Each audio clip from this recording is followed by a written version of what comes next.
আমার খাজা বাবার কাছে গেছি, খাজা বাবা একটু আল্লাহরে সুপারিশ করে দিবে। খাজা বাবার কাছে তো আমি ছেলেমেয়ের চাইতে যাই নাই, ছেলেমেয়ে দিব আল্লাহ, তবে খাজা বাবার সাথে আল্লাহর একটা হট কানেকশন আছে, ভালো সম্পর্ক আছে, এই জন্য খাজা বাবা একটু বলে দিলে আল্লাহ আমাকে দিয়ে দিবে। এটা কি শিরক হবে না? শিরক হবে। কেন শিরক হবে? তাহলে বোঝা গেল আল্লাহ রাব্বুল আলামিন সৃষ্টির ক্ষেত্রে একক মালিকানা নাই। আল্লাহ মাঝে মাঝে তার ওলিয়া উলিয়াদের, তার বন্ধুদের, তাদের পরামর্শ আল্লাহ কিছু সিদ্ধান্ত পরিবর্তন করে। এটা বোঝা যায় না?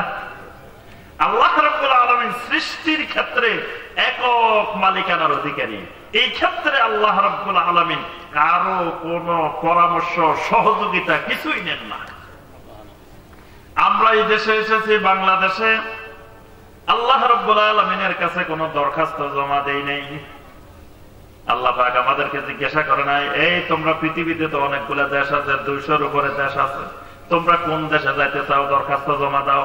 দিছিলেন আপনারা? কি আল্লাহর কাছে অ্যাপ্লিকেশন দিচ্ছেন যে আল্লাহ আমরা বাংলাদেশে যাইতে চাই, গাজীপুর জেলায় যাইতে চাই? দিছিলেন? দেই নাই। যদি আল্লাহ রাব্বুল আলামিন এরকম চাইতো, মনে হয় বাংলাদেশে কোন নাগরিককে পাওয়া যেত না? পাওয়া যেত। সবাই দিয়ে রাখতো আমেরিকা, ইউরোপ, ভালো ভালো দেশে যাওয়ার জন্য। এই দেশে দেখবেন বাংলাদেশের কত ভাই বোন ওসব দেশে যাওয়ার জন্য জান প্রাণ সাগরের মধ্যে যায় জান দিয়ে ফেলতেছে, খালি ওসব দেশে ঢোকার জন্য। কিন্তু আল্লাহ রাব্বুল আলামিন আমাদের থেকে কোনো পরামর্শ, কোনো অ্যাপ্লিকেশন নেন নাই। কারণ আল্লাহ হলেন সৃষ্টির ক্ষেত্রে একচ্ছত্র মালিক। আল্লাহ রাব্বুল আলামিন কাকে কোথায় পাঠাইবেন, কোন দেশে পাঠাইবেন, কোন এলাকায় পাঠাইবেন, কোন অঞ্চলে পাঠাইবেন, আল্লাহ রাব্বুল আলামিন এই ক্ষেত্রেও একক মালিকানার অধিকারী। এই একক মালিকানা আল্লাহর জন্য রাখা, এটার নাম তাওহীদ। সৃষ্টির ক্ষেত্রে আল্লাহর সাথে অন্য কাউকে সম্পৃক্ত করা, এটার নাম হলো শিরক। মালিকানার ক্ষেত্রে, ক্ষমতার ক্ষেত্রে সবকিছুর মালিকানা, সবকিছুর ক্ষমতা একমাত্র কার হাতে? আল্লাহর হাতে। আল্লাহ পাক কোরআনে কারীমে বারবার বলছেন, তাবারাকাল্লাযী বিয়াদিহিল মুলক ওয়া হুয়া আলা কুল্লি শাইইন কাদির। ওই বরকতময় আল্লাহ যার হাতে সমস্ত কিছুর মালিকানা, সমস্ত ক্ষমতা। কুলিল্লাহুম্মা মালিকাল মুলকি তু'তিল মুলকা মান তাশাউ ওয়া তানজিউল মুলকা মিম্মান তাশা। আল্লাহ হলেন মালিকাল মুলকে, সমস্ত রাজাদের রাজা, সমস্ত ক্ষমতার একচ্ছত্র মালিক, একচ্ছত্র ক্ষমতার অধিকারী। তাহলে আল্লাহ রাব্বুল আলামিন হলেন মালিকানার ক্ষেত্রে, ক্ষমতার ক্ষেত্রে, রাজত্বের ক্ষেত্রে একমাত্র মালিকানার অধিকারী। এটা হলো আল্লাহর তাওহীদ। আল্লাহর এই মালিকানার ক্ষেত্রে যদি কাউকে সামান্যতম অংশীদার বানানো হয়, এটার নাম হয়ে যায় শিরক। যেমন বান্দাকে রিজিক দেওয়ার ক্ষমতা কার? হয় নাই, একমাত্র আল্লাহর। বান্দার রিজিক দেওয়ার ক্ষমতা কার? একমাত্র আল্লাহর। কোরআনে কারীমে আল্লাহ পাক বারবার বলছেন, ইন্নাল্লাহা হুয়ার রাজ্জাকু যুল কুওয়াতিল মাতিন ওয়া হুয়া খায়রুর রাযিকিন ওয়া মা মিন দাব্বাতিন ফিল আরদি ইল্লা আলাল্লাহি রিজকুহা। জমিনে এমন কোন প্রাণী নাই যেই প্রাণীটার রিজিক দেওয়ার দায়িত্ব আমি আল্লাহর না। সুবহানাল্লাহ। তাহলে আল্লাহ হলেন রিজিক দেওয়ার একচ্ছত্র একমাত্র মালিক। এখন যদি আল্লাহ ছাড়া কারো কাছে রিজিক চাওয়া হয়, যদি গিয়ে কারো কাছে বলা হয়, বাবারে আমি অনেক দুঃখে কষ্টে আছি, আমি অভাব অনটনে আছি, বাবা আপনার গায়েবী ক্ষমতায়, কুদরতি ক্ষমতায় আপনি আমার অভাব অনটনটা দূর করে দেন, এটার নাম হলো কি? শিরক। এই জন্য দেখবেন আমাদের দেশে কেউ কেউ গান গায়, আল্লাহর জন্য নবীরে দিয়া আল্লাহ গেলেন গায়েব হইয়া, আর নবীর জন নাকি খাজা বাবারে দিয়া নবীও গেলেন গায়েব হইয়া। নাউযুবিল্লাহ। এখন খাজা বাবা সব জন লই বসিয়াছে, আল্লাহর জন খাজা বাবা পাই গেছে, নবীর জন খাজা বাবা পাই গেছে, আল্লাহরও কিচ্ছু নাই, নবীরও কিছু নাই। নাউযুবিল্লাহ। এই জন্য তারা বলে কেউ ফিরে না খালি হাতে, গেলে খাজার দরবারে নাউজুবিল্লাহ শিরকি কথা, এই কথা যদি কারো জবান থেকে বের হয়, ওই আল্লাহর বান্দার ঈমান থাকবে না, শিরক হবে, শিরকে আকবার হবে। তাহলে খাজা বাবা পিরায় না কেন? ওই যে আল্লাহ এবং নবীর সব ধ্বংসশীলে বসে দিছে, এই জন্য তার কাছ থেকে আর কেউ খালি হাতে ফেরে না। এই চিন্তাধারার নাম হলো কি? শিরক। এটার নাম শিরক। কাফেররা বলতো, মুশরিকেরা বলতো, ইন্নাল্লাহা ফাকীরুন ওয়া নাহনু আগনিয়া, আল্লাহ হলো দরিদ্র, গরীব, ফকির, আমরা হলাম ধনী, এজন্য আল্লাহ আমাদের কাছে সাহায্য চায়। আল্লাহ আমাদেরকে বলে আমার রাস্তা খরচ করো, খরচ করো। তাহলে খরচ করি কে? আমরা। কাফেররা বলতো দেখো আল্লাহ কত গরীব আর আমরা কত ধনী, আমরা আল্লাহরে দিই। নাউজুবিল্লাহ। কিন্তু তারে দিল কে? তাকে দিয়েছেন একমাত্র আল্লাহ। এই জন্য রিজিকের ক্ষেত্রে সবকিছুর রিজিকের একচ্ছত্র মালিক কার? আল্লাহ। সুতরাং এই রিজিক যদি আল্লাহ ছাড়া কারো কাছে চাওয়া হয়, কোন খাজা বাবার কাছে চাওয়া হয়, কোন ওলিয়া উলিয়ার কাছে চাওয়া হয়, কোন দিনদার মুত্তাকিন মানুষের কাছে চাওয়া হয়, এটার নাম হলো শিরক। আল্লাহ রাব্বুল আলামিন রোগ মুক্তি করার একমাত্র মালিক, শেফার একমাত্র মালিক আল্লাহ। রোগও দেন আল্লাহ রাব্বুল আলামিন, রোগের ওষুধও দেন, চিকিৎসাও দেন আল্লাহ রাব্বুল আলামিন। কোন বান্দার রোগ যখন হয়, রোগ থেকে শেফা দাতা হলেন একমাত্র আল্লাহ। যখন এই রোগ মুক্তির জন্য মানুষ তাবিজের আশ্রয় নেয়, যখন মানুষ তামিমের আশ্রয় নেয় রোগ মুক্তি করার জন্য, তামিমের মধ্যে ক্ষমতা দেওয়া হয়, তখন এর নাম হয়ে যায় শিরক। তাবিজের ক্ষমতায় যখন বিশ্বাস করা হয়, কোন গাছের ক্ষমতায় যখন বিশ্বাস করা হয়, কোন বিচির ক্ষমতায় যখন বিশ্বাস করা হয়, যখন কোন পাথরের ক্ষমতায় বিশ্বাস করা হয়, এটার নাম হয় কি? শিরক। কেউ যদি হাতের মধ্যে আকিক পাথর লাগাইছে, অমুক পাথর লাগাইছে, তমুক পাথর লাগাইছে, লাগাই যদি মনে করে আমার এই পাথরের ভিতরে এমন ক্ষমতা আছে, কোন রোগ শোক বিপদ আপদ কিছু আমার কাছে আসবে না, তাহলে এই পাথরের ক্ষমতায় বিশ্বাসী, এটার নাম কি? শিরক। কেউ যদি একটা গাছের শিকড় লাগাই রাখছে, গলার মধ্যে ঝুলে রাখছে, বলতেছে এই গাছের শিকড় থাকলে কোন জাদু টোনা বান কিছু মারলে আমার গায়ে লাগবে না, এটার ক্ষমতায় বিশ্বাস করছে, এটার নাম শিরক। কেউ যদি কোরআনের আয়াত লিখে বা যে কোনো কিছু লিখে, রোমান সংখ্যা লিখে বা যে কোনো কারো নাম লিখে লিখে যদি হাতের মধ্যে তাবিজ লাগাই রাখে, এটার নাম হয় কি? এজন্য আল্লাহ রাসূল সাল্লাল্লাহু আলাইহি ওয়াসাল্লাম বলছেন, মান তাআল্লাকা তামিমাতান ফাকাদ আশরাকা, যে ব্যক্তি তাবিজ ঝুলাইলো, সেটা হাতের মধ্যে হোক, গলার মধ্যে হোক, কোমরের মধ্যে হোক, পায়ের মধ্যে হোক, যেই জায়গায় ঝুলাক সে আল্লাহর সাথে শিরক করলো। আল্লাহ রাসূল সাল্লাল্লাহু আলাইহি ওয়াসাল্লাম বলেন, যে ব্যক্তি তাবিজের উপরে তাওয়াক্কুল করলো, আল্লাহ রাব্বুল আলামিন বুক্কেলাইহি ওই লোকটাকে ওই তাবিজের দিকে ন্যস্ত করে দেন, আল্লাহর দায়িত্ব আল্লাহ নিজে তুলে নেন, আল্লাহ তার উপরে কোনো দায়িত্ব রাখেন না। এই জন্য আল্লাহর ক্ষমতা হলো রোগ মুক্তির, শেফার ক্ষমতা একমাত্র আল্লাহ। এই ক্ষমতা যখন অন্য কাউকে দেওয়া হয়, মনে করা হয়, এটার নাম হয় শিরক। এরপরে যখন আমার বিপদ আপদ আসে, এই বিপদ আপদ মুক্তি দাতা হলেন একমাত্র আল্লাহ রাব্বুল আলামিন। আল্লাহ হলেন বান্দার গাউসুল আজম, আল্লাহ হলেন বান্দার গাউসুল আজম, মানে সমস্ত বিপদ আপদের একমাত্র পরিত্রাণকারী, নাজাত দাতা, মুক্তিদাতা আল্লাহ রাব্বুল আলামিন। যখন দুনিয়ার কোন মানুষকে গাউস মনে করা হয়, গাউসুল আজম মনে করা হয়, যখন দুনিয়ার কোন মানুষের কাছে বিপদ আপদ থেকে মুক্তির জন্য আহ্বান করা হয়, দোয়া করা হয়, বিপদ আপদ থেকে মুক্তির জন্য যখন কোন মান্নত করা হয়, যদি বলা হয় আল্লাহ আমার ছেলের অসুখটা ভালো করে দাও, মেয়ের অসুখটা ভালো করে দাও, আল্লাহ আমার বিপদটা দূর করে দাও, আমি অমুক জায়গায় একটা গরু দিব, অমুক জায়গায় একটা ছাগল দিব, অমুক জায়গায় একটা মুরগি দিব, অমুক জায়গায় এত হাজার টাকা দিব, এটার নাম হলো শিরক। ভালো করবো আল্লাহ, গরু দিবেন আরেক জায়গায়, ভালো করবে আল্লাহ, ছাগল দিবেন আরেক জায়গায়, ভালো করবে আল্লাহ, মুরগি দিবেন, টাকা দিবেন আরেক জায়গায়, এটার নাম হলো কি? শিরক। অর্থাৎ আল্লাহ রাব্বুল আলামিন মানুষের যা দরকার সবকিছুর একচ্ছত্র মালিক, মানুষের আগা গোড়া সবকিছুর মালিক একমাত্র আল্লাহ রাব্বুল আলামিন। এই মালিকানার ক্ষেত্রে, আমার আপনার মালিকানার ক্ষেত্রে বিন্দুমাত্র অন্য কারো কাছে যাওয়া, অন্য কারো কাছ থেকে কোনো সাহায্য চাওয়া, এটার নাম শিরক। আল্লাহর এই জমিন, আল্লাহর এই মাখলুকাত পরিচালনার ক্ষেত্রে আল্লাহ রাব্বুল আলামিন একক ক্ষমতার অধিকারী, একক মালিকানার অধিকারী। আল্লাহর জমিন আল্লাহ একমাত্র চালান, বৃষ্টি দেওয়ার মালিক একমাত্র আল্লাহ, বৃষ্টি না দেওয়ার মালিকও একমাত্র আল্লাহ, ফসল দেওয়ার মালিকও একমাত্র আল্লাহ, ফসল না দেওয়ার মালিকও একমাত্র আল্লাহ।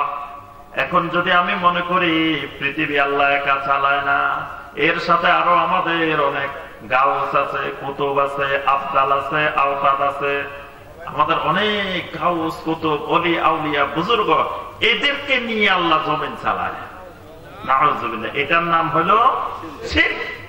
দেখবেন বাংলার ঘরে ঘরে, প্রত্যেক ঘরে ঘরে মানুষ বিশ্বাস করে যে আল্লাহর এই জমিনে নাকি আল্লাহ কিছু গাউস বানিয়ে রেখেছেন, কুতুব বানিয়ে রেখেছেন, তারপরে আবদাল বানিয়ে রেখেছেন, আওতাদ বানিয়ে রেখেছেন। এদেরকে দিয়ে এক এক এলাকার এক একজন কুতুব আছে, কুতুবের উপরে গাউস আছে, গাউসের উপরে অমুক আছে। এইভাবে আল্লাহ নাকি পৃথিবীটা চালায়।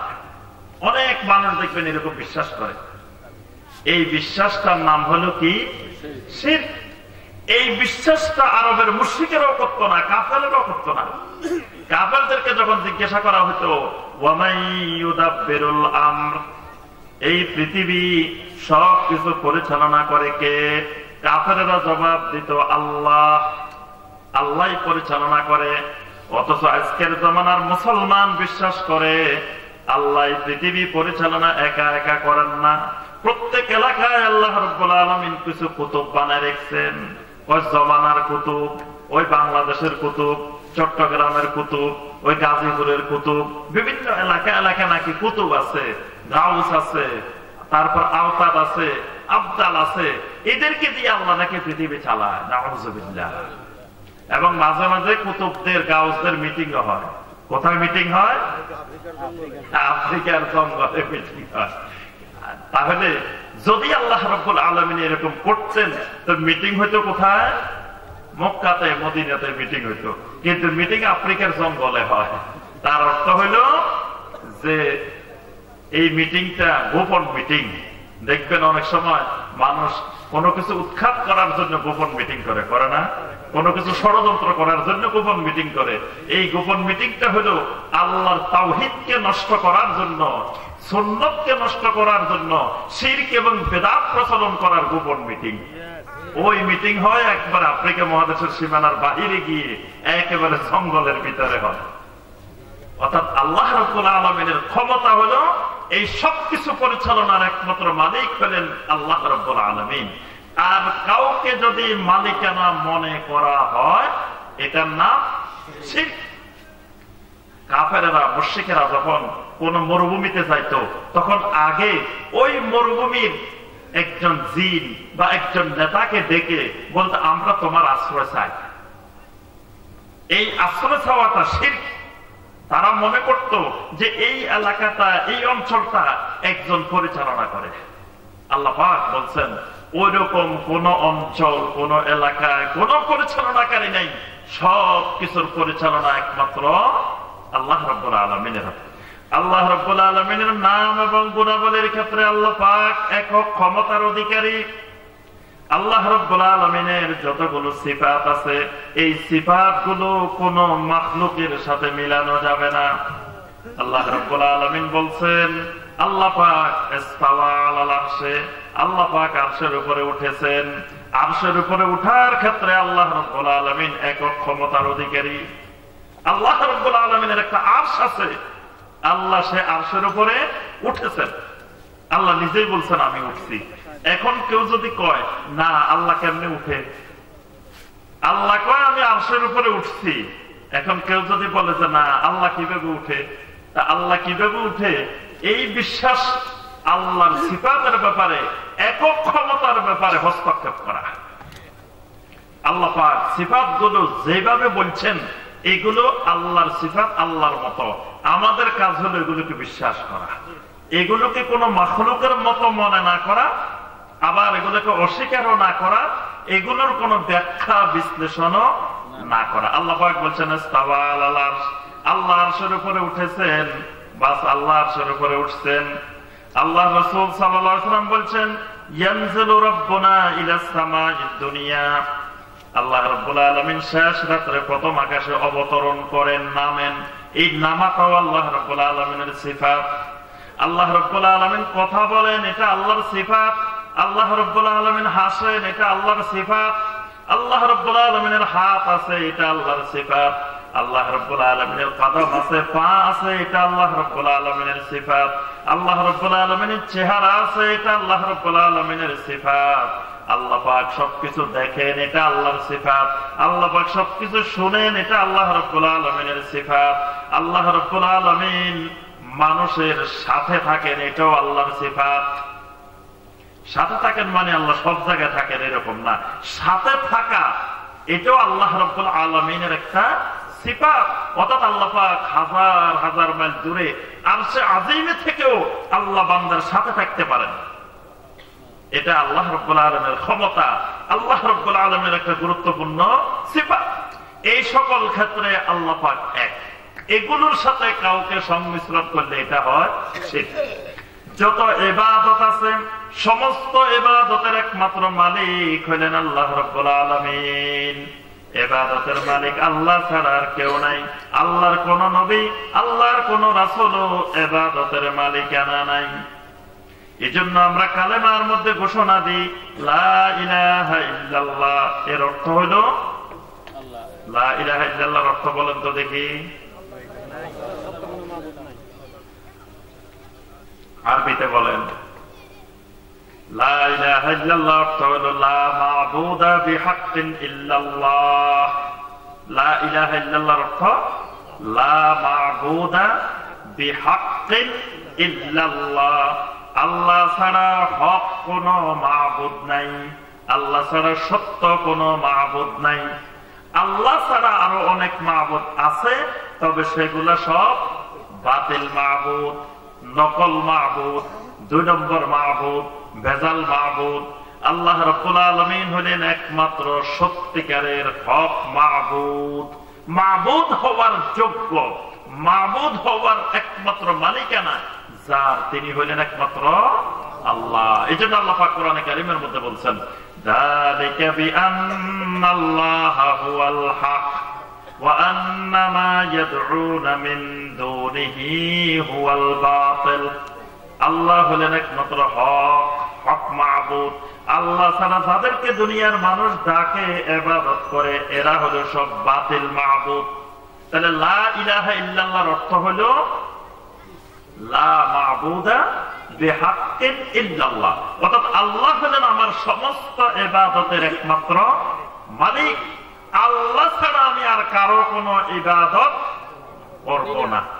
মুহাম্মাদুর রাসূলুল্লাহ সাল্লাল্লাহু আলাইহি ওয়াসাল্লাম এই ঘোষণা দেওয়ার অর্থ হলো আল্লাহ না'বুদাল্লাহ ইল্লা বিমা শারা মুহাম্মাদুন সাল্লাল্লাহু আলাইহি ওয়াসাল্লাম, অর্থাৎ আমি আল্লাহর এমন কোন ইবাদত করব না যেই ইবাদতটা একমাত্র মুহাম্মদ সাল্লাল্লাহু আলাইহি ওয়াসাল্লামের পদ্ধতিতে না হয়।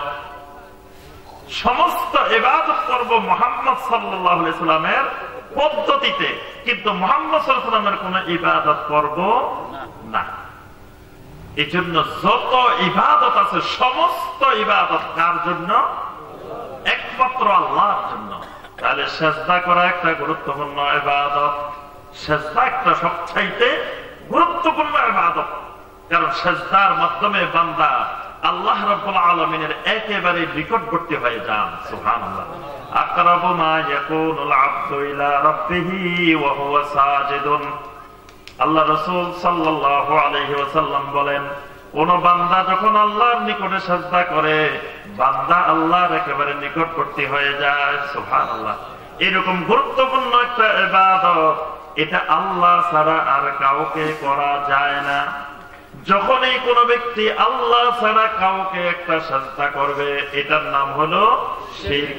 আজকে দেখবেন বাংলার জমিনে কত জায়গায় লক্ষ লক্ষ নারী পুরুষ কবরের সামনে সিজদা করে, জীবিত মানুষকে সিজদা করে, এই সাজদা গুলো হলো শিরকি সাজদা, ঈমান হারানোর সাজদা, কুফরি সাজদা। এগুলো হলো ইবাদতের মালিকানা অন্য কাউকে বানানো। মান্নত করা একটা ইবাদত, এই মান্নত একমাত্র আল্লাহ রাব্বুল আলামিনের জন্য করতে হয়। আল্লাহ ছাড়া কারো জন্য মান্নত করলে এটা হয়ে যায় শিরক। জবাই করা একটা ইবাদত, এই জবাই করতে হয় একমাত্র আল্লাহর নামে। আল্লাহ ছাড়া অন্য কারো নামে পশু জবাই করলে এটা হয়ে যায় শিরক। কোন গণকের কাছে গিয়ে ভাগ্য গণনা করলেন, জিজ্ঞাসা করলেন যে ভাই আমার হাতটা একটু দেখেন তো কি অবস্থা।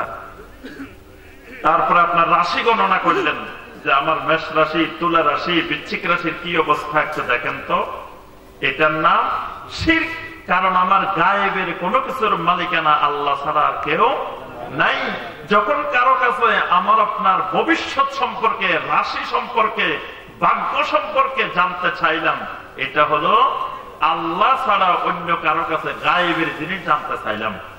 যদি জিন হুজুরের কাছে গিয়েও বলেন যে আমার কি হয়েছে একটু দেখেন, আমার অবস্থাটা কি, ভবিষ্যৎটা কি দেখেন, এই জিন হুজুরের কাছে জানতে চাওয়া এটার নামও শিরক। এই জন্য আল্লাহ রাসূল সাল্লাল্লাহু আলাইহি ওয়াসাল্লাম বলছেন, মান আতা কাহিনান আও আররাফান, কেউ যদি কোনো গণকের কাছে যায়, কোন ভবিষ্যৎ বক্তা, কোন ভাগ্য নির্ধারণকারী, ভাগ্য বলে দে, এরকম ব্যক্তির কাছে যদি কোনো ব্যক্তি যায়, লাম তুকবাল লাহু সালাতু 40 ইয়াওমা, 40 দিন পর্যন্ত তার কোন সালাত আল্লাহ কবুল করেন না। আর যদি ওই গণক বলে দেওয়ার পরে বিশ্বাস করে, ফাসাদ্দাকাহু বিমা ইয়াকুল, গণক যা বলল তা বিশ্বাস করে নিল, ফাকাদ কাফারা বিমা উনজিলা আলা মুহাম্মাদিন সাল্লাল্লাহু আলাইহি ওয়াসাল্লাম, তাহলে মুহাম্মদ সাল্লাল্লাহু আলাইহি ওয়াসাল্লাম যে দ্বীন নিয়ে আসছে সেই দ্বীনের প্রতি কুফরি করলো। তার ঈমান চলে যাবে, কুফরি করে ফেলছে যদি গণকের কথা বিশ্বাস করে। অলক্ষণে, কুলক্ষণে, শুভ লক্ষণ, ভালো লক্ষণ, এই জাতীয় জিনিসে বিশ্বাস করা, এটার নাম শিরক।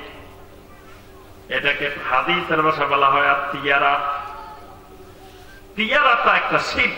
অর্থাৎ কোন জিনিসকে ভালো লক্ষণ, কুলক্ষণ, মঙ্গল, অমঙ্গল মনে করা হয়, এটার নামও শিরক। অনেক সময় মানুষ বলে আমার মেয়েটা খুব লক্ষ্মী, আমার ছেলেটা খুব লক্ষ্মী, আমার ছেলের বউটা খুব লক্ষ্মী, বলে না, এই গরুটা খুব লক্ষ্মী, ছাগলটা খুব লক্ষ্মী। মুসলিমের ঘরে ঘরে আজকে লক্ষ্মী ঢুকে গেছে। লক্ষ্মী থাকবে অমুসলিমের ঘরে, মুসলিমের ঘরে কোনোদিন লক্ষ্মী ঢুকে না। মুসলিমের ঘরে ঢুকে বরকত, মুসলিমের ঘরে ঢুকে কি বরকত। এই জন্য মুসলিম একজনের সাথে একজনের দেখা হইলে দোয়া করে, আসসালামু আলাইকুম ওয়া রাহমাতুল্লাহি ওয়া বারাকাতুহু, বারাকাতের দোয়া করে। এক মুসলিম আরেক মুসলিমকে দোয়া করে বরকতের, ওয়া বারাকাতুহু। একজন আরেকজনকে দোয়া করে বারাকাল্লাহু লানা ওয়া লাকুম, বারাকাল্লাহু ফিক। বিয়ে শাদীর পরে নতুন স্বামী স্ত্রীকে দোয়া করে বারাকাল্লাহু লাকা ওয়া বারাকা আলাইকুমা ফি খায়র। একজন আরেকজনের জন্য বরকতের দোয়া করে। এইভাবে সব খাবারের শুরুতে, খাবারের মাঝখানে একজন দাওয়াত খাওয়াইলো, তাকে দোয়া করে আল্লাহুম্মা বারিক লাকা ফীমা আতাইতাহুম ওয়াগফির লাহুম ওয়ারহামহুম। এইভাবে সব জায়গায় মুসলিম খালি বরকতের দোয়া করে, কারণ মুসলিমের ঘরে ঢুকে বরকত, লক্ষ্মী ঢুকে না। কিন্তু এখন দেখবেন মুসলিমের ঘরে ঘরে কি ঢুকে, লক্ষ্মী ঢুকে, অলক্ষ্মী ঢুকে। তো আমার আর রুজি রোজগারে বরকত হয় না, যা রুজি করি সব চলে যায়, ঘরের মধ্যে অলক্ষ্মী ঢুকছে, এরকম বলে না। ঘরে এখন লক্ষ্মী নেই। কেউ কেউ মেয়েটা খুব লক্ষ্মী ছিল, মেয়েটা বিয়ে দেওয়ার পরে আমার ঘরে অলক্ষ্মী ঢুকে গেছে, আমার লক্ষ্মীটা ওই বাড়িতে চলে গেছে, ওই বাড়িতে লক্ষ্মী শুরু হয়ে গেছে, এরকমও বলে অনেকে। এগুলো হলো কুফরি বিশ্বাস, শিরকি বিশ্বাস। কোন মানুষ মুসলিম এগুলোতে বিশ্বাস করে না, মুসলিম বিশ্বাস করে বরকতে। আবার দেখবেন সকালবেলায় বাড়ির কোণে, অগ্নি কোণে কোন পাখি ডাক দিছে, আজকে আমার কোন বিপদ আছে, কারণ এত ভোরে ভোরে সকালবেলায় একটা পাখি ডাক দিছে, বলে না। তারপরে কয় শোনেন যে আজকে আমি একটা কাজে গাজীপুরের দিকে রওনা দিয়েছি, হঠাৎ কিছু দূর যাওয়ার পরে দেখি এক মহিলা খালি কলসি নিয়ে বাইরেছে। আহারে খালি কলসি দেখে গেছি সকালবেলায়, আমার যাত্রাটা শেষ। তারপরে কয় অমুক জায়গাতে যাইতেছিলাম, হঠাৎ করে একটা পাখি ডাক দিছে, আজকে কাজটা হবে না মনে হয়, মানে পাখি বুঝে গেছে। এই জাতীয় বিশ্বাসগুলোর নাম শিরকি বিশ্বাস। এরপরে দেখবেন শনিবার মঙ্গলবারে বিয়ে শাদী হয় না, এই দুইটা দিন ভালো না, শনি মঙ্গলবার ভালো না, শুক্রবারে দাও, না বৃহস্পতিবারে দাও, সোমবারে দাও, শনি মঙ্গলবারে দিও না। তারপরে দেখবেন বাঁশ কিনতে গেছেন, রবিবারে বাঁশ কিনতে গেছেন, কেউ বাঁশ বিক্রি করে না। কারণ কি? কয় না রবিবারে বাঁশ বিক্রি করা যাবে না, বিক্রি করলে ক্ষতি হতে পারে।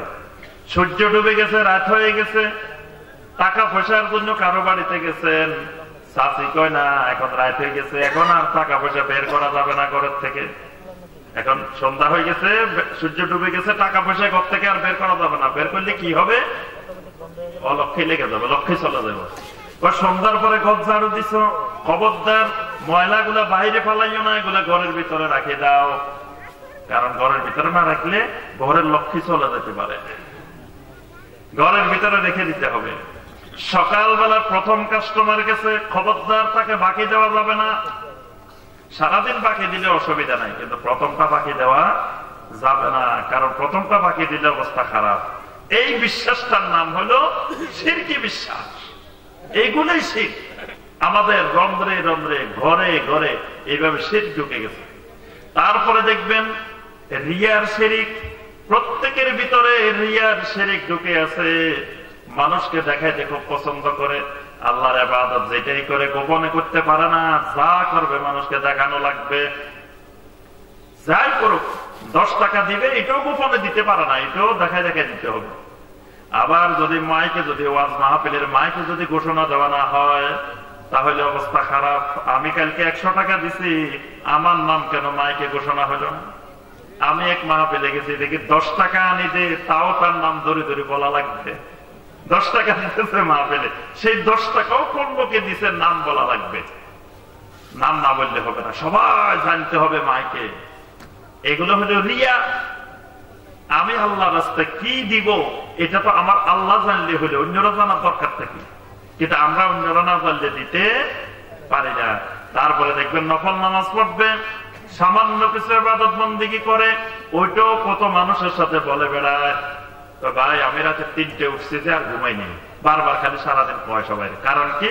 উনি যে তাহাজ্জুদ পড়ে, খুব বুজুর্গ মানুষ, এটা তো সবাই বোঝানো লাগবে। তারপরে কয় শুনেন, আমি কিন্তু 10 দিনে 1 খতম কোরআন শরীফ পড়ি, বেলায় আমি সবসময় খালি কোরআন পড়ি, সবাই শোনাইব।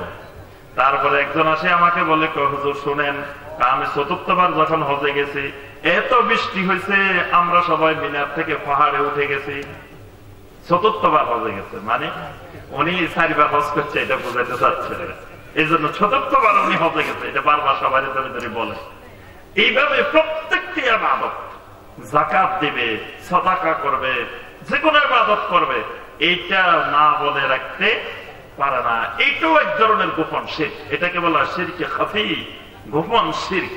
এই শিরক আমাদের প্রত্যেকের ভিতরে কম বেশি ঢুকে আছে।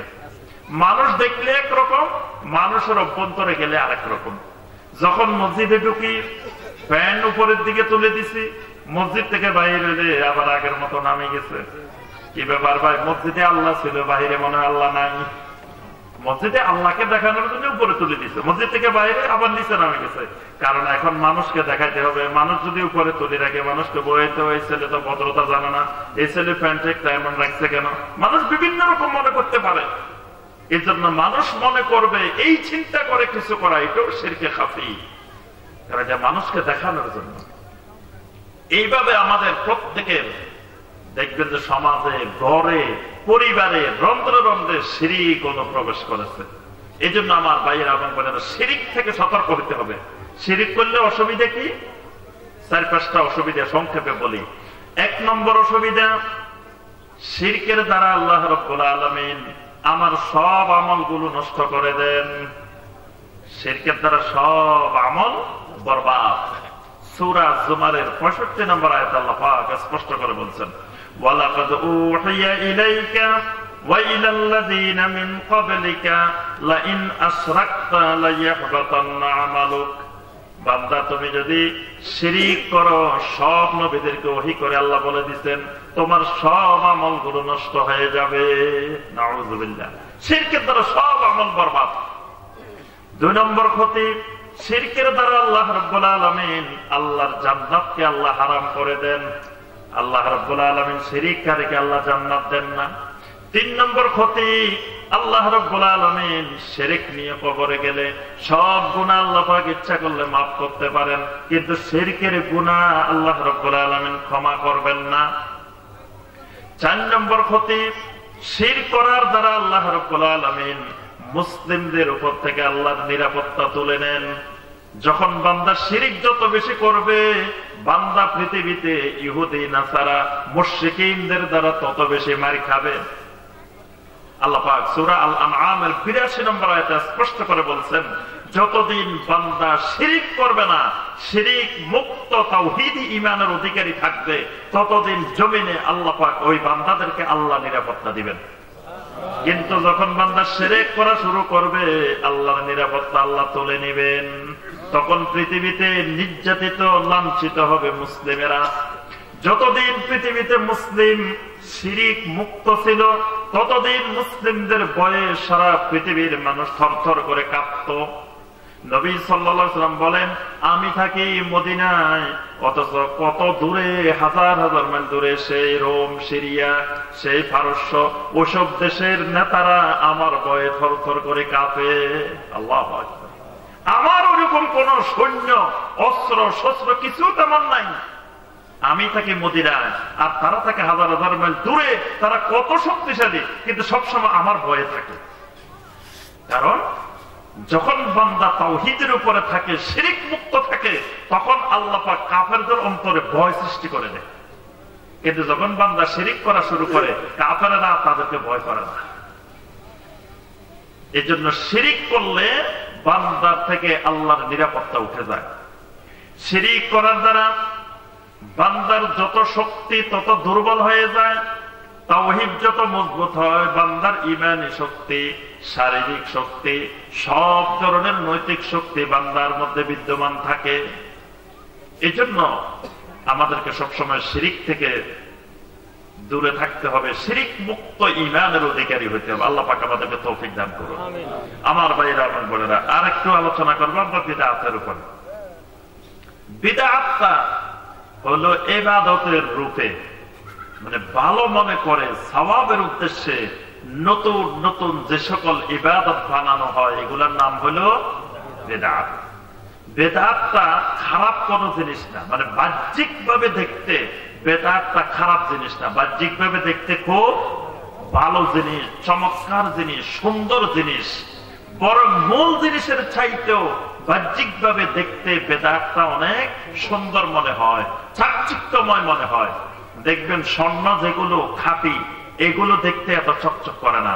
যেগুলো ভেজাল, ভেজাল আছে না, দেখবেন স্বর্ণের মতো করে করে বানায়, এইগুলো দেখতে চকচক করতেছে, মনে হয় যে এগুলো অনেক ভালো, দেখতে মনে হয় যে অনেক ভালো। কিন্তু দেখবেন বাড়িতে নিলে 1 মাস পরে এগুলোর রং তো মুঠি আর কিছু থাকে না, আছে না এরকম? বিদআতটা হলো এমন, বাহ্যিক ভাবে দেখতে অনেক সুন্দর মনে হয়, কিন্তু আসলে এগুলো সুন্দর নয়। এখন বিদআত চিনবো কিভাবে? বিদআত চিনার কয়েকটা পদ্ধতি শুনে রাখি আমরা, তাহলে বুঝবো যে এগুলো বিদআত। 1 নম্বর বিষয় হলো, বিদআতটা হবে নতুন জিনিস। বিদআত হবে নতুন। নতুন মানে কিরকম নতুন? আল্লাহ রাসূল সাল্লাল্লাহু আলাইহি ওয়াসাল্লাম ইবাদতের, পুরাতন ইবাদতের একটা সীমানা ঠিক করে দিয়েছেন। এই সীমানার পরে যত ইবাদত বানানো হবে, এগুলা সব নতুন। পুরাতনের সীমানা কতটুকু? আল্লাহ রাসূল সাল্লাল্লাহু আলাইহি ওয়াসাল্লামের একটা প্রসিদ্ধ হাদিস আছে, ইরবাদ ইবনে সারিয়া রাদিয়াল্লাহু তাআলা আনহু হাদিসটা বর্ণনা করছেন, অনেক লম্বা হাদিস। এই হাদিসের মধ্যে আল্লাহ রাসূল সাল্লাল্লাহু আলাইহি ওয়াসাল্লাম বলছেন, আলাইকুম বিসুন্নতি ওয়া সুন্নাতিল খুলাফাইর রাশিদিন আল মাহদিয়্যিন। আল্লাহ রাসূল সাল্লাল্লাহু আলাইহি ওয়াসাল্লাম বলেন, কিয়ামতের আগে আমার উম্মতের সামনে অসংখ্য বিদআত প্রকাশ পাবে। আমি নবীর সুন্নতের সাথে অসংখ্য ইখতিলাফ দেখা দিবে। তখন তোমাদের কর্তব্য, যদি হকের উপরে থাকতে চাও ঈমান নিয়ে আমল নিয়ে বাঁচতে চাও, তাহলে তোমাদের কর্তব্য হলো তোমরা আমি নবীর সুন্নাত আর আমার সাহাবীদের খোলাফায়ে রাশিদিনদের সুন্নাত শক্ত করে মারির দাঁত দিয়ে কামড়ায় ধরে রাখবে। সুবহানাল্লাহ। তখন এমন একটা পরিস্থিতি তৈরি হবে, আমার সুন্নাত যদি হাতের মধ্যে রাখো, তোমাদের হাত থেকে টেনে তোমাদের থেকে সুন্নাত নিয়ে যাবে, তোমরা সুন্নাত ধরে রাখতে পারবে না। যদি সামনের দাঁত দিয়ে কামড়াই সুন্নাত ধরে রাখো, টান মেরে তোমার দাঁত ভেঙে তোমার থেকে সুন্নাত নিয়ে যাবে, তোমার ভিতরে সুন্নাত রাখতে পারবে না। এই জন্য আমার উম্মত যদি সুন্নাত ধরে রাখতে চাও, তাহলে মারির দাঁত দিয়ে শক্ত করে কামড়াই ধরবা, তাহলে যত টানবে টানো, তোমার থেকে সুন্নাত ছুটবে না। সুবহানাল্লাহ। তো এখানে আল্লাহ রাসূল সাল্লাল্লাহু আলাইহি ওয়াসাল্লাম সুন্নাতের কথা বলতে গিয়ে বলছেন, আলাইকুম বিসুন্নতি ওয়া সুন্নাতিল খুলাফায়ে রাশিদিনাল মাহদিয়্যিন, অর্থাৎ আমার সুন্নাত আর খুলাফায়ে রাশিদিনদের সুন্নাত। তাহলে আমার সুন্নাত মানে নবী সাল্লাল্লাহু আলাইহি ওয়াসাল্লামের নবুয়তের 23 বছরে যা করেছেন, করতে বলেছেন, যার অনুমোদন দিয়েছেন, এগুলো হলো 23 বছরের পুরাতন ইবাদত। কিয়ামত পর্যন্ত এগুলো পুরাতন। 23 বছরের সাথে খোলাফায়ে রাশিদিনের 30 বছর, তাহলে কয় বছর হয়েছে? 53 বছর। এই 53 বছরের ভিতরে যত আকীদা, যত আমল, যত ইবাদত, এগুলো সবগুলো হলো পুরাতন ইবাদত, পুরাতন আমল। এই 53 বছরের পরে নতুন নতুন যত আমল, যত আকীদা, যত ইবাদত বানানো হবে, এগুলো সবগুলো হলো নতুন। 53 বছরের গুলো পুরাতন, 53 বছরের পরে কিয়ামত পর্যন্ত যা বানানো হবে, এই সবগুলো হলো কি? নতুন। আর বেদাতের প্রথম পরিচয় হলো এটা ওই 53 বছরের মধ্যে ছিল না, এটা 53 বছরের পরে বানানো হয়েছে, এই জন্য এটা বেদাত। আচ্ছা, এখন 53 বছরের পরে বানানো হলে বেদাত যদি বলেন, তখন আপনাকে অনেকে প্রশ্ন করবে যে এই 53 বছরের ভিতরে তো কত জিনিস ছিল না, তো ওগুলো তো আমরা এখন ব্যবহার করি না? ওই 53 বছরের ভিতরে তো এই মাইক ছিল না, এখন আমরা মাইক দিয়ে ওয়াজ করি। আল্লাহ রাসূল কি মাইক দিয়ে ওয়াজ করছেন? তখন তো এরকম মাইক ছিল না, তাহলে এটাও তো বেদাত। তারপরে দেখেন, মসজিদের ভিতরে আমরা টাইলস লাগাইছি, এসি লাগাইছি, ফ্যান লাগাইছি, এগুলোও তো ওই 53 বছরে ছিল না। হজে যাই আমরা বিমানে করি, নবী সাল্লাল্লাহু আলাইহি ওয়াসাল্লাম, সাহাবায়ে কেরাম ওই 53 বছরে বিমানে করে হজে যান নাই। এরকম দেখবেন অসংখ্য জিনিস আছে যেগুলো ওই 53 বছরে ছিল না। তাহলে তো সবগুলো বেদাত। মানে যারা বেদাতের চাষাবাদ করে, যারা আহলুল বেদাত, বেদাতের পৃষ্ঠপোষণকারী, তারা আপনাকে বলবে তুমি তো কয় এগুলো নতুন, এই জন্য বেদাত। তো এই সবই তো নতুন, তুমিও তো নতুন। কি তুমিও 53 বছরে ছিল নাকি? তোমরাও তো ছিল না, তোমরাও তো বেদাত। তখন দ্বিতীয় বিষয়ের জন্য জানতে হবে যে বেদাতটা হবে ফিদ্দীন। বেদাতের সম্পর্কটা হলো ইবাদতের ভিতরে, ইবাদতের মধ্যে, ইবাদতের ভিতরে, আমলের ভিতরে, দ্বীনের ভিতরে কোনো কিছু বাড়ানো যাবে না, কমানো যাবে না।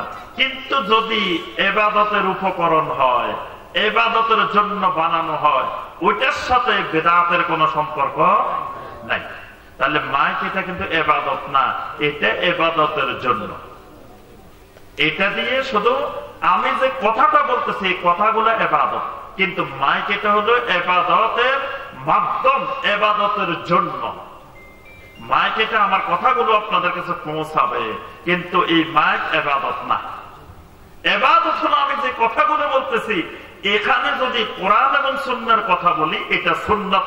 যদি কিচ্ছা কাহিনী বলি, জাল হাদিস বলি, মিথ্যা কথা বলি, হাসি তামাশা করি, গল্প গুজব করি, গান গাই, এটা হলো বেদাত।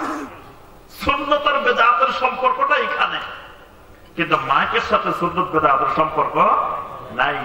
মসজিদের ভিতরে যে সালাত গুলো আদায় করব, যে জিকির আজকার করব, যে ইবাদত গুলো করব, সেগুলোর মধ্যে বাড়ানো কমানোর 53 বছরে যা ছিল সেগুলোর বাহিরে কিছু করার ক্ষমতা আমার আপনার নাই। করলে সেটা বেদাত।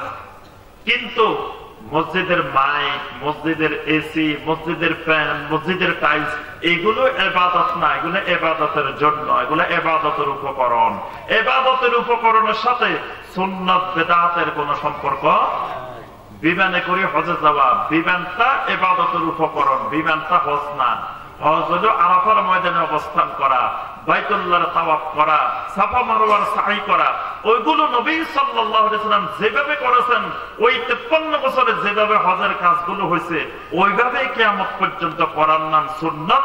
এর বাহিরে গেলে ওইটার নাম হবে বিদআত। তাহলে 2 নম্বর বিষয় বুঝলাম। তৃতীয় বিষয়, বিদআতের কোনো দলিল থাকবে না, সুন্নতের সব সময় দলিল থাকবে। কারণ ইবাদতটা হলো তাওয়াক্কুফিয়া, অর্থাৎ দলিলবিহীন ইবাদত করা যাবে না। ছোট ইবাদত হোক, বড় ইবাদত হোক, একটা মুস্তাহাব হোক, নফল হোক, তারও একটা দলিল থাকা লাগবে। দলিলবিহীন কোন ইবাদত করা যাবে না। এটাই হলো শরীয়তের নীতিমালা, যে ইবাদতের ক্ষেত্রে ততক্ষণ পর্যন্ত কোন ইবাদত করা যাবে না যতক্ষণ পর্যন্ত ইবাদতটার দলিল পাওয়া না যাবে। একটা নফল ইবাদত, মুস্তাহাব ইবাদত কারো বানানোর অধিকার কিয়ামত পর্যন্ত নাই। এটা হলো ইবাদতের ক্ষেত্রে নীতিমালা। আর আদাতের ক্ষেত্রে, মুআমালাতের ক্ষেত্রে, হালাল হারামের ক্ষেত্রে নীতিমালা হলো ততক্ষণ পর্যন্ত দুনিয়ার সবকিছু হালাল যতক্ষণ পর্যন্ত না হারামের দলিল পাওয়া না যাবে। যেমন আমরা ভাত খাই, কত কিছু খাই, এগুলো যে হালাল দলিল আছে? কেউ যদি কয় আপনারা যে ভাত খান, ভাতের দলিল দেখান, কোন সহিহ হাদিসে পাইছেন ভাত খাওয়া? আপনারা তো সহিহ হাদিসের কথা বলেন, সহিহ হাদিসে আছে কিনা ভাত খাওয়ার কথা? তারপর আরো যা যা আমরা বাংলাদেশে খাই, এগুলোর নাম ধরে ধরে কোথাও আছে? নাই। তাহলে শরীয়তের এই ক্ষেত্রে নীতিমালা হলো দুনিয়ার সবকিছু খাওয়া হালাল ততক্ষণ পর্যন্ত যতক্ষণ না হারামের দলিল পাওয়া না যাবে। কারণ আল্লাহ পাক বলে দিয়েছেন, ওয়াল্লাযী খালাকা লাকুম মা ফিল আরদি জামিআ, জমিনে যা আছে বান্দা সব তোমাদের জন্য বানাইছে। সুবহানাল্লাহ। তাহলে সব আমাদের, আমরা সব খাবো, করব, ব্যবহার করব। কিন্তু যেটা ব্যবহার করা যাবে না, খাওয়া যাবে না, করা যাবে না, ওইটা আল্লাহ পাক স্পষ্ট নিষেধ করে দিয়েছেন। আল্লাহ রাসূল সাল্লাল্লাহু আলাইহি ওয়াসাল্লাম স্পষ্ট নিষেধ করেছেন। এই জন্য এই ক্ষেত্রে নীতিমালা হলো সব হালাল ততক্ষণ পর্যন্ত যতক্ষণ হারামের দলিল না পাওয়া যাবে।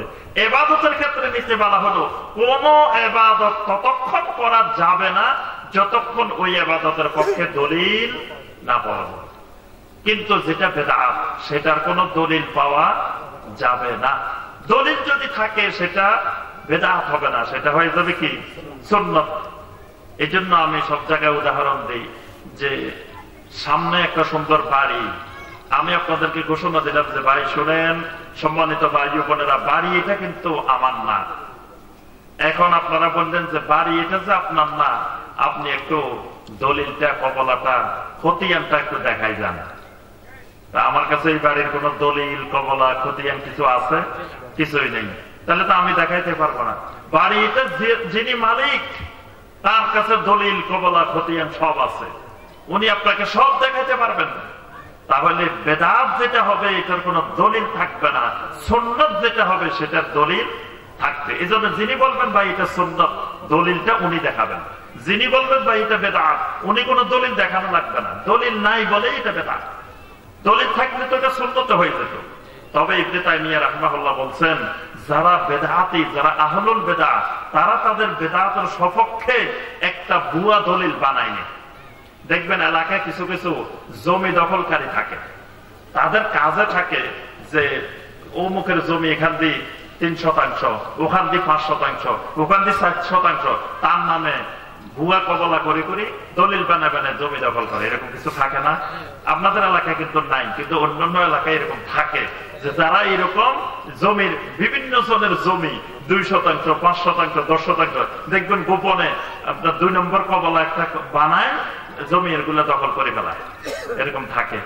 ঠিক বেদাতি যারা আহলুল বেদাত, তারাও তাদের বেদাতের সপক্ষে একটা একটা দলিল নির্ধারণ করে, কিন্তু দলিলটা ওই ইবাদতের সাথে সম্পৃক্ত না। দলিলটা অন্য জায়গার দলিল তারা এনে এখানে ফিট করে, অথবা আয়াতের অংশ বিশেষ, অথবা হাদিসের অংশ বিশেষ, এগুলো দিয়ে তারা দলিল পেশ করে। তাহলে মনে রাখবেন যে বেদাতের সপক্ষে যারা দলিল দেয়, কয়েকটা বৈশিষ্ট্য মনে রাখবেন। হয় এই দলিল মানে ধরা পড়ে যাবে এইভাবে, হয় এই দলিল অন্য জায়গার দলিল এই জায়গায় এনে লাগাইছে, অথবা এই দলিল যেই দলিল দিয়ে দলিল পেশ করা হচ্ছে এই দলিল জাল দলিল, জাল হাদিস, সহি হাদিস না, এরকম দলিল এনে এখানে পেশ করতেছে। অথবা এই দলিল যেই দলিল তারা যুক্তি হিসাবে আহলুল বিদআহ মানুষের সামনে পেশ করতেছে, এই দলিলটা কোনোভাবেই যে কোনো উপায়ে সে সঠিক সোর্স থেকে না নিয়ে, অর্থাৎ বিভিন্ন কায়দা কানুনের মাধ্যমে আয়াতের অংশবিশেষ নিয়ে, হাদিসের অংশবিশেষ নিয়ে বানাইছে।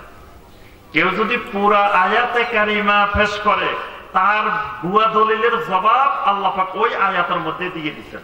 সুবহানাল্লাহ। এই জন্য খেয়াল রাখতে হবে। দেখবেন আপনি একজনকে জিজ্ঞাসা করবেন যারা বেদাত করেন, বেদাতের দলিলগুলো দেখলে আপনি বুঝবেন। একজন বলতেছে শুনেন আল্লাহ রাসূল সাল্লাল্লাহু আলাইহি ওয়াসাল্লাম মারা যান নাই, আল্লাহ রাসূল জীবিত। কই পাইছেন আল্লাহ রাসূল জীবিত? রাসূল মারা গেলেন না। রাসূল যদি মারা না যায় তাহলে সাহাবায়ে কেরাম আল্লাহু আকবার নবী সাল্লাল্লাহু আলাইহি ওয়াসাল্লামকে গোসল দিলেন, কাফনের কাপড় পরাইলেন, কবর খুঁড়লেন, কবরে দাফন করলেন, জানাজা পড়লেন। তো জীবিত একজন মানুষকে কিভাবে সাহাবায়ে কেরাম এইভাবে গোসলও দিলেন, কাফনও পরাইলেন, কবরও দিয়ে ফেললেন? এটা একটা প্রশ্নের ব্যাপার না? নবী সাল্লাল্লাহু আলাইহি ওয়াসাল্লাম জীবিত, মারা যান নাই, তো তাইলে জীবিত মানুষকে কিভাবে করলো? ওই না কোরআনের দলিল আছে। কি দলিল আছে? ওয়ালা তাকুলু লিমান ইউক্তালু ফি সাবিলিল্লাহি আমওয়াত, যারা আল্লাহর রাস্তায় মারা গেছে তাদেরকে তোমরা মৃত বলিও না। দলিল পাওয়া গেছে, দলিল তো আছে। আচ্ছা, তো এখন এবার দেখেন বেদাতে কেমনে ধরা পড়ে। তার এই দলিল যে এটার সাথে সম্পৃক্ত না। এখানে আল্লাহ বলছেন যারা আল্লাহর রাস্তায় মারা যায় তাদেরকে তোমরা মৃত বলিও না, শহীদদের কথা বলছেন। এখানে কিন্তু নবী রাসূলদের কথা বলেন নাই। তাহলে আয়াত এটা নবী রাসূলদের শানে অবতীর্ণ হয় নাই, আয়াতটা সমস্ত শহীদদের শানে। তাহলে অন্য জায়গার দলিল আনি এখানে লাগাইছে, কিন্তু দলিল একটা বার করেছে। আচ্ছা, একজন বলে আল্লাহ রাসূল সাল্লাল্লাহু আলাইহি ওয়াসাল্লাম নূরের তৈরি। আল্লাহ রাসূল নূরের তৈরি কোথায় পাইলেন? আল্লাহ পাক বলেন কাদ জাআকুম মিনাল্লাহি নূরুন ওয়া কিতাবুম মুবিন, তোমাদের কাছে আল্লাহর পক্ষ থেকে নূর এসেছে, স্পষ্ট কিতাব এসেছে। এটা হলো আয়াতের অংশ বিশেষ। এর আগে কিন্তু আয়াত আরো আছে। সেখানে আল্লাহ পাক আহলে কিতাবদেরকে বলছেন, হে আহলে কিতাবেরা, কাদ জাআকুম রাসূলুনা ইউবাইয়িনু লাকুম কাসীরাম মিম্মা কুনতুম তুখফুনা মিনাল কিতাব। ও আহলে কিতাবেরা, তোমরা অনেক জিনিস গোপন করে রাখো, আমার রাসূল এসে তোমাদের ওই গোপন জিনিসগুলো প্রকাশ করে দেয়। তাহলে নূরের কাজ কি? যে অন্ধকারের ভিতরে অনেক জিনিস গোপনে লুকায় রয়েছে, আপনি যখন লাইট দিয়ে দিচ্ছেন গোপন জিনিসগুলো বের হয়ে গেছে। এই জন্য নবী সাল্লাল্লাহু আলাইহি ওয়াসাল্লামকে এখানে আল্লাহ পাক নূর বলছেন, যে ইহুদিরা যা গোপন করছিল তাওরাতের মধ্যে, আল্লাহ পাক নবী সাল্লাল্লাহু আলাইহি ওয়াসাল্লামের মাধ্যমে সবগুলো প্রকাশ করে দিয়েছেন। আল্লাহ রাব্বুল আলামিন নবী সাল্লাল্লাহু আলাইহি ওয়াসাল্লামকে হেদায়েতের নূর দান করতেন। নবী সাল্লাল্লাহু আলাইহি ওয়াসাল্লামের হেদায়েতের নূর দিয়ে অন্ধকার, জাহেলিয়ত, শিরক সমাজ থেকে দূর হয়েছে। তাহলে আয়াত পুরাটা যদি পড়ে, তাহলে এখানে নবী সাল্লাল্লাহু আলাইহি ওয়াসাল্লাম নূরের তৈরি, এটার কোন দূরতম কথাও আয়াতের ভিতরে নাই। অর্থাৎ এই জন্য তারা পুরো আয়াত দলিল পেশ করে না, অংশ বিশেষ দলিল পেশ করে। আচ্ছা, এরপরে বলে যে আল্লাহ সব জায়গায় বিরাজমান, আল্লাহ সবার সাথে থাকে। দলিল কি? আল্লাহ পাক মুসা আর হারুনকে বলছে যে লা তাখাফা ইন্নী মাআকুমা, যে হে মুসা হারুন, তোমরা ভয় করিও না, আমি তোমাদের সাথে আছি। তাহলে আল্লাহ সাথে আছে, দলিল পাওয়া গেছে, আল্লাহ সব জায়গায় আছেন। এই আয়াতের মধ্যে সাথে আরেকটু অংশ আছে। আল্লাহ পাক বলছেন আসমাউ ওয়া আরা, আল্লাহ পাক বলছেন আমি তোমাদের সাথে আছি, আমি সবকিছু দেখতেছি, শুনতেছি। তাহলে ওই যে অংশ বিশেষ দলিল দিছে, পুরাটা দিলে তার দলিলের জবাব এখানেই আছে। আল্লাহ বলছেন আমি সাথে আছি, মানে আমি তোমার সবকিছু শুনতেছি, সবকিছু দেখতেছি। আল্লাহর শোনা দেখা সব জায়গায় বিরাজমান। এইভাবে প্রত্যেকটা আয়াত অথবা প্রত্যেকটা হাদিস দেখলে দেখবেন যে যিনি বেদাতের সপক্ষে দলিল দেন উনি আয়াতের বা হাদিসের অংশ বিশেষ পুরা দলিল দেন না, অথবা অন্য জায়গার দলিল। যেমন ধরেন আল্লাহ রাসূল সাল্লাল্লাহু আলাইহি ওয়াসাল্লাম মাঝে মাঝে দোয়া করার সময় হাত তুলছেন না? আল্লাহ রাসূল সাল্লাল্লাহু আলাইহি ওয়াসাল্লাম খুতবার মধ্যে বৃষ্টির জন্য দোয়া করতেছিলেন, হাত তুলছেন। নবী সাল্লাল্লাহু আলাইহি ওয়াসাল্লাম বদরের ময়দানে সাহাবীদেরকে নিয়ে আল্লাহর কাছে দোয়া করছেন, হাত তুলছেন, হাত তুলে দোয়া করছেন। এরকম আর কোন জায়গায় হাত তুলে দোয়া করছেন। আবার কোন জায়গায় নবী সাল্লাল্লাহু আলাইহি ওয়াসাল্লাম দোয়া করছেন, হাত তোলেন নাই, হাত তোলা ছাড়া করছেন। এরকম অনেক জায়গায় আছে না? এখন যদি আমি যেই জায়গায় তোলার দলিল পাওয়া গেছে ওইটাকে আমি যদি সব জায়গায় ফিট করার চেষ্টা করি যে আল্লাহ রাসূল সাল্লাল্লাহু আলাইহি ওয়াসাল্লাম তো তুলছেন, বদরে তুলছেন, খুতবার বৃষ্টির দোয়ার মধ্যে তুলছেন, তখন দেখা যাবে আপনি ওই সুন্নতকে সেখানে পরিবর্তন করে বেদাতে রূপান্তর করে দিবেন। কারণ ওই জায়গার কোন দলিল নেই তুলছেন, কিন্তু আপনি অন্য জায়গার একটা দলিলকে এনে ওই জায়গায় ফিট করতেছেন। কিন্তু সুন্নত হইতে হলে দলিলটা লাগবে ওই জায়গার দলিল। এখন যদি ধরেন আমি মসজিদে ঢুকার সময় দোয়া পড়ি না, মসজিদ থেকে বের হওয়ার সময় দোয়া পড়ি, ঘরে ঢুকতে দোয়া পড়ি, ঘর থেকে বের হইতে দোয়া পড়ি, গাড়িতে উঠতে দোয়া পড়ি, গাড়ি থেকে নামতে দোয়া পড়ি, পোশাক পরার সময় দোয়া পড়ি, পোশাক খোলার সময় দোয়া পড়ি, সারাদিনে তো দোয়া পড়ি। এখন সব দোয়ার মধ্যে যদি হাত তোলা শুরু করি, যদি মসজিদে ঢুকার দোয়ার মধ্যে হাত তুলি, মসজিদ থেকে বের হওয়ার সময় হাত তুলি, ঘরে ঢুকার সময় হাত তুলে দোয়া করি, ঘর থেকে বের হওয়ার সময় হাত তুলে দোয়া করি, টয়লেটে ঢুকার সময় হাত তুলে দোয়া করি, টয়লেট থেকে বের হওয়ার সময় হাত তুলে দোয়া করি, এটা সুন্নত হবে না বেদাত হবে? বেদাত হবে। কারণ নবী সাল্লাল্লাহু আলাইহি ওয়াসাল্লাম যেখানে তুলেছেন সেখানে তোলার নাম সুন্নত, যেখানে তোলেন নাই সেখানে না তোলার নাম সুন্নত। এটা আবার অনেকে বুঝতে চায় না, কমিয়া তুললে অসুবিধা কি? 5 ওয়াক্ত নামাজের আযান দেওয়া কি? 5 ওয়াক্ত নামাজে আযান দিই না আমরা? 5 ওয়াক্ত সালাতের আযান দেওয়াটা সুন্নাত। কিন্তু ঈদের নামাজ, জানাজার নামাজ এগুলোতে আমরা আযান দিই। তো আযান দিলে অসুবিধা কি? আযানে কি গুনাহ হয়? আযান দিলে তো খালি সওয়াব। কি ফজিলত আযানের! মুয়াজ্জিনদের জন্য আল্লাহ রাসূল সাল্লাল্লাহু আলাইহি ওয়াসাল্লাম সরাসরি দোয়া করতেন, আল্লাহুম্মা গফিরিল মুয়াজ্জিরিন, আয় আল্লাহ আপনি মুয়াজ্জিনদেরকে মাফ করে দেন। সুবহানাল্লাহ। এখন একজনে কয় ভাই সারা বছর চাকরি বাকরি করে ব্যবসা বাণিজ্য করে সময় পাই না আযান দেওয়ার, ঈদের দিন খালি পড়ে দিচ্ছে, মাইকও খালি, কেউ আযান দেয় না, মুয়াজ্জিনও নাই, সুন্দর করে সুললিত করতে উনি আযান দিয়ে দিচ্ছে। কি ফজিলত পাবে না গুনাহ হবে? গুনাহ হবে, বিদআত করছে উনি। তাহলে 5 ওয়াক্ত নামাজে আযান দেওয়ার নাম সুন্নাত, ওই জায়গায় ঈদের নামাজে, জানাজার নামাজে আযান না দেওয়ার নাম সুন্নাত। আর ওই জায়গায় যদি আযান দিয়ে দেওয়া হয় ওইটার নাম হলো বিদআত। ঠিক একইভাবে দরুদ পড়া সুন্নাত। নবী সাল্লাল্লাহু আলাইহি ওয়াসাল্লামের মিলাদের আলোচনা করা সুন্নাত। কিন্তু কবিতা পাঠ করে করে, গজল গেয়ে গেয়ে, গান গেয়ে গেয়ে সেটাকে দরুদ বানানোর নাম বিদআত। আমার কথা কি বুঝে আসছে? দরুদের ব্যাপারে কোরআন হাদিসের অসংখ্য দলিল। আল্লাহ পাক সরাসরি নির্দেশ দিয়েছেন, ইয়া আইয়ুহাল্লাযীনা আমানু সাল্লু আলাইহি ওয়া সাল্লিমু তাসলিমা। হে ঈমানদারগণ, আমার নবীর উপরে দরুদ পেশ করো, সালাম পেশ করো। তাহলে দরুদ আর সালাম পেশ করা ইবাদত। ইবাদত নবী সাল্লাল্লাহু আলাইহি ওয়াসাল্লাম ছাড়া পৃথিবীর আর কোন মানুষ শেখানোর অধিকার নাই। তাহলে দরুদ কেমনে পড়তে হবে এটা নবী সাল্লাল্লাহু আলাইহি ওয়াসাল্লাম শিখাই গেছেন না?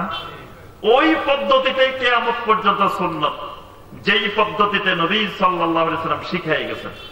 এই পদ্ধতির বাহিরে গিয়ে যদি আমি নতুন নতুন পদ্ধতিতে দরুদ পড়ি ওইটার নাম বিদআত। আমাদের দেশে মিলাদের নামে যেগুলো পড়া হয় এগুলো হলো বিভিন্ন কবির কবিতা, গান, গজল, এগুলো দরুদ না মিলাদ না। মিলাদ হলো আল্লাহ পাক নবী সাল্লাল্লাহু আলাইহি ওয়াসাল্লামের প্রশংসা করে, নবী সাল্লাল্লাহু আলাইহি ওয়াসাল্লামের জন্মের ব্যাপারে অনেক আয়াত কোরআনে কারিমে নাযিল করেছেন। নবী সাল্লাল্লাহু আলাইহি ওয়াসাল্লামের অনেক সহিহ হাদিস আছে নবী সাল্লাল্লাহু আলাইহি ওয়াসাল্লামের জন্মের ব্যাপারে। এই আয়াত আর হাদিসগুলো যদি কেউ আলোচনা করে, শুনে, এটা ফজিলতের কাজ, এটাও ইবাদত। কিন্তু মিলাদের নামে আমাদের দেশে যেটা চলে, এখানে নবী সাল্লাল্লাহু আলাইহি ওয়াসাল্লামের মিলাদ প্রসঙ্গে যে আয়াত এসেছে কোন আয়াতের আলোচনা থাকে না, নবী সাল্লাল্লাহু আলাইহি ওয়াসাল্লামের সহিহ কোনো হাদিস থাকে না। এখানে থাকে শেখ সাদের কবিতা, অমুক বুজুর্গের কবিতা, অমুকের কবিতা, বিভিন্ন জনের কবিতা, গান, গজল মিলেই সেটাকে একটা ইবাদতের রূপ দেওয়া হয়েছে। কবিতা কোনদিন কিয়ামত পর্যন্ত ইবাদত হইতে পারে না। কবিতা আমিও হতে পারি, আপনিও হতে পারেন। কবিতা আপনিও বানাইতে পারেন, আমিও বানাইতে পারি। কবিতা বানানোর জন্য কোনো শর্ত নাই। যে কেউ কবি হতে পারে, যে কেউ বানাইতে পারে। কিন্তু আমি একটা কবিতা বানাইলাম আর আপনি এটাকে ইবাদত মনে করে পড়বেন, এটা বেদাত। এই জন্য ঠিক জিকিরের ক্ষেত্রে মনে রাখতে হবে, আল্লাহ রাসূল সাল্লাল্লাহু আলাইহি ওয়াসাল্লাম যেই পদ্ধতিতে যেভাবে জিকির করেছেন কিয়ামত পর্যন্ত ওই পদ্ধতিতে জিকির করার নাম সুন্নাত। ওই পদ্ধতির বাহিরে গিয়ে নিজেদের মন গড়া কৌশল, কলা কৌশল দিয়ে বিভিন্ন দিকে টান দিয়ে, বিভিন্ন দিকে ধাক্কা দিয়ে, বিভিন্ন পদ্ধতিতে জিকির করার নাম হলো বেদাত। কারণ নবী সাল্লাল্লাহু আলাইহি ওয়াসাল্লাম যেই ইবাদত যেভাবে শিখাইছেন কিয়ামত পর্যন্ত ওই পদ্ধতিতে ইবাদত করার নাম সুন্নাত। যেমন ওযু করব আমরা, ওযুর মধ্যে নবী সাল্লাল্লাহু আলাইহি ওয়াসাল্লাম যেই অঙ্গটা আগে ধুইছেন সেটা আগে ধুইতে হবে, যেটা পরে ধুইছেন সেটা পরে ধুইতে হবে। এখন শীতের দিন আমি মোজা করলাম, মোজা খুলে করলাম যে আরে যে শীত লাগতেছে, আমি যদি হাত ধুয়ে ধুয়ে আস্তে আস্তে পায়ের দিকে যাই অনেক দেরি হয়ে যাবে। আগে সুন্দর করে পাটা ধুয়ে ফেলি, ভালো করে ধুয়ে মোজা পরে ফেলি, পরে আবার আস্তে আস্তে উপরের দিকে হাত ধুয়ে ফেললাম, মুখ ধুলাম, লাস্টে যায় মাথা মাছে করে ওযু শেষ করলাম। ওযুর সব কাজে আমি করছি, কিন্তু আগেরটা পরে, পরেরটা আগে। আমার ওযু হবে না। কারণ কি? পদ্ধতি মিলে নাই।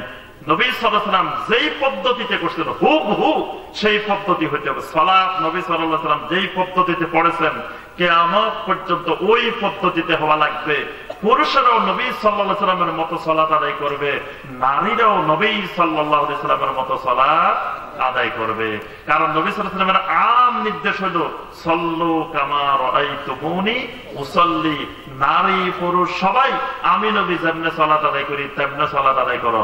এখন এই আম নির্দেশ থেকে খাস করতে হলে এই দলিলের চাইতে আরো শক্তিশালী দলিল লাগবে।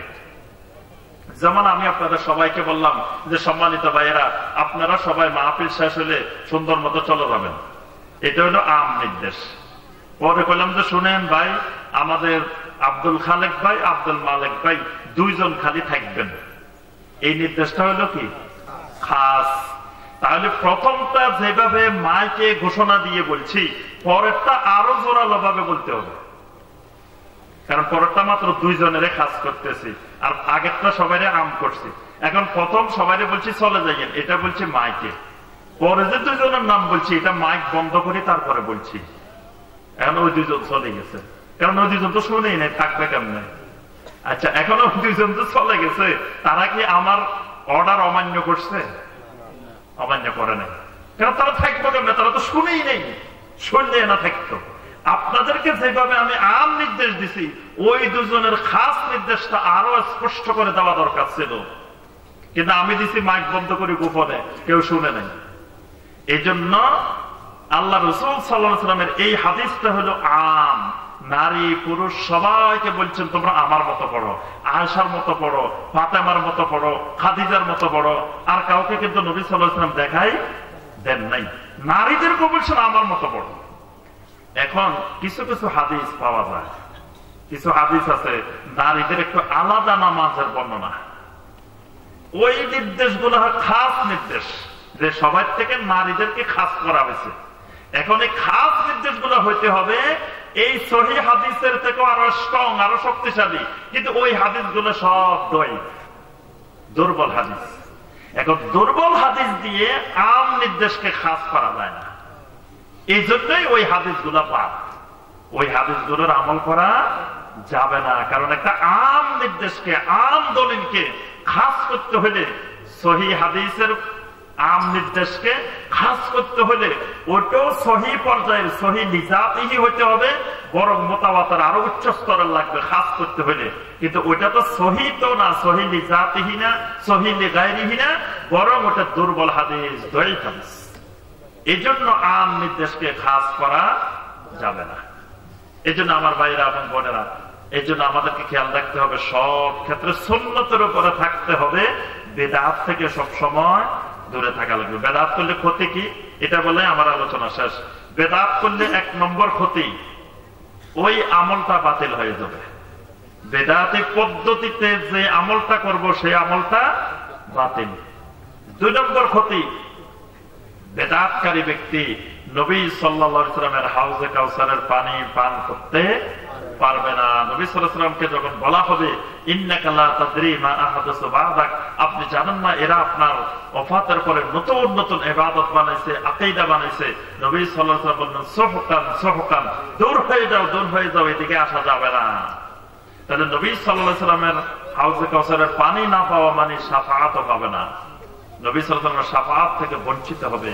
বিদআত করার অর্থ হলো নবী সাল্লাল্লাহু আলাইহি ওয়াসাল্লামের ইত্তেবার তাওহীদ লঙ্ঘন করা হলো।